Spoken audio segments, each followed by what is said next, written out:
This week on To the Contrary, first, when will the contraception debate end? Then, a teen takes on Hollywood. Behind the headlines, more women in politics.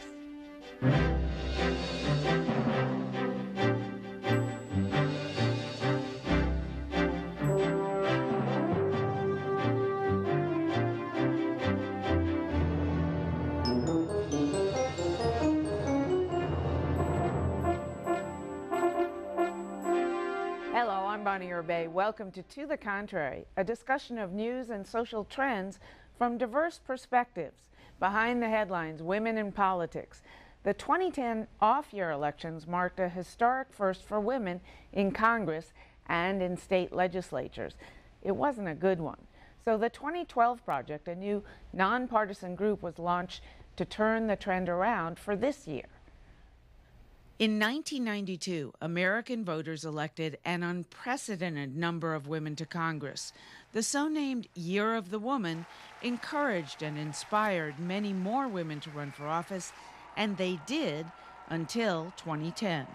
In 2010, when for the first time in 30 years we swore in fewer members of Congress who were female than the Congress before, we lost nearly 80 women from state legislatures across this country. The 2012 Project encourages, connects, and trains women from non-political backgrounds to run for Congress and state legislatures. We are focused on inviting women who are accomplished in the private and nonprofit sector to consider running for office. We are specifically focused on women in science and technology, energy and environment, health and finance, and women who own small businesses and who are involved in international relations.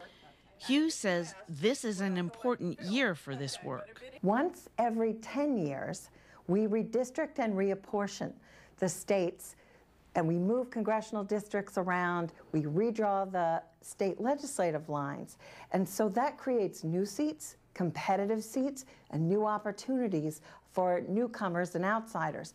But once every 20 years, that redistricting is matched with a presidential election turnout. And those voters who come out in a presidential election, much more likely to take an even look at challengers and newcomers.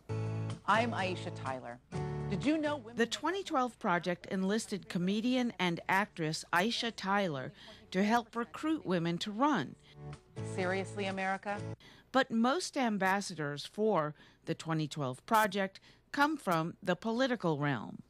Our ambassadors are former elected women, former congresswomen, former governors, former speakers of their legislatures. For a campaign so young, Hughes says the 2012 Project is already making big strides.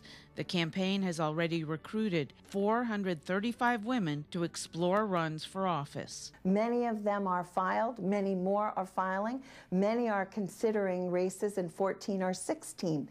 So it's working. We just need to do more and do it faster. Since its inception, women's groups across the country have joined as allies of the 2012 Project.